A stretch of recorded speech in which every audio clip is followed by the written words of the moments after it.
இன்னொரு குட்டி பையன் எப்ப பாரு வீட்டுக்குள்ள உட்காந்து வீடியோ கேம் விளையாடிக்கிட்டே இருக்கிறான். அப்போ அவங்க அம்மா வேலையை முடிச்சிட்டு வீட்டுக்கு வராங்க. இவங்கிட்ட வந்து உனக்காக ஒரு gift வாங்கிட்டு வந்திருக்கிறேன்னு சொல்லிட்டு டேபிள் மேல வைக்கிறாங்க. ஆனா அவன் அதை கண்டுக்காம அப்பவுமே வீடியோ கேம் விளையாடிக்கிட்டே இருக்கிறான்.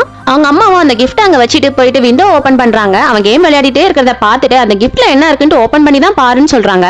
இவனும் எனக்கா கிஃப்ட்னு சொல்லிட்டு அந்த கேம் விளையாடுறத ஸ்டாப் பண்ணிட்டு ரொம்ப ஆர்வமா அந்த கிஃப்ட் பாக்ஸை ஓபன் பண்றான். அந்த கிஃப்ட்டை ஓபன் பண்ணி பார்த்ததுமே ஒரு குட்டி நாய்க்குட்டி இருக்குது. இவனும் ரொம்ப சந்தோஷமா அந்த குட்டி நாய்க்குட்டியை தூக்குறான். இவன் ஆசையா அந்த நாய்க்குட்டியை கொஞ்சலான்னு கிட்ட தூக்குறான். அப்பதான் அந்த நாய்க்குட்டிக்கு ஒரு கால் இல்லங்கிறது தெரியுது. இவன் அதை பார்த்ததுமே ரொம்ப அருவருப்பா நினைக்கிறான். அதை தூக்கி போட்டுறான். இவன் மறுபடியும் வீடியோ கேம் விளையாட ஸ்டார்ட் பண்ணிடுறான். அந்த நாய்க்குட்டி இவன் கிட்ட வந்து என் கூட விளையாட சொல்லி கூப்பிடுது. ஆனா இவன் காலாலே உதச்சிட்டு மறுபடியும் வீடியோ கேம் விளையாடிட்டு இருக்கான். அப்புறம் அந்த நாய்க்குட்டி கபோர்டு கடையில ஒரு பந்து இருக்கிறத பாக்குது. இது கஷ்டப்பட்டு போய் அந்த பந்தை எடுத்துட்டு வந்து இவன் கிட்ட விளையாடலாம்னு சொல்லிட்டு கொடுக்குது. இவன் அந்த பாலை தட்டி விட்டுறான். அந்த குட்டி பப்பி அந்த பாலை போய் தேடி கண்டுபிடிக்கலான்னு ஓடும் போது அந்த அட்டைப்பெட்டிக்குள்ள மாட்டிக்குது. அதுல இருந்து கஷ்டப்பட்டு வெளியே வந்துருது. வெளியே வந்து அந்த பாலை தேடிட்டு இருக்கு.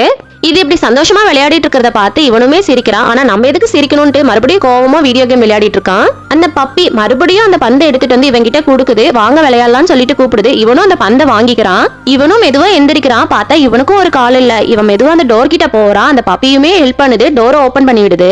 அந்த பப்பியுமே வெளியே போய் விளையாடலாம்னு நினைக்குது. இவனும் அவங்க அம்மா கிட்ட சொல்லிட்டு வெளியில போய் ஜாலியா விளையாடிட்டு இருக்கான். இவ்வளவு நாள் இவன் தன்னோட குறைய நினைச்சு ஃபீல் பண்ணி வீட்டுக்குள்ளே இருந்திருக்கான். ஆனா அந்த நாய்க்கும் ஒரு கால் இல்ல. ஆனா அது சந்தோஷமா இருக்குங்கிறத இவன் பாக்குறான். சோ நம்மளும் அது போல சந்தோஷமா இருக்கலாம் அப்படின்னு சொல்லிட்டு அந்த நாயை கூட்டிட்டு போய் வெளியே ஜாலியா விளையாடிட்டு இருக்கான்.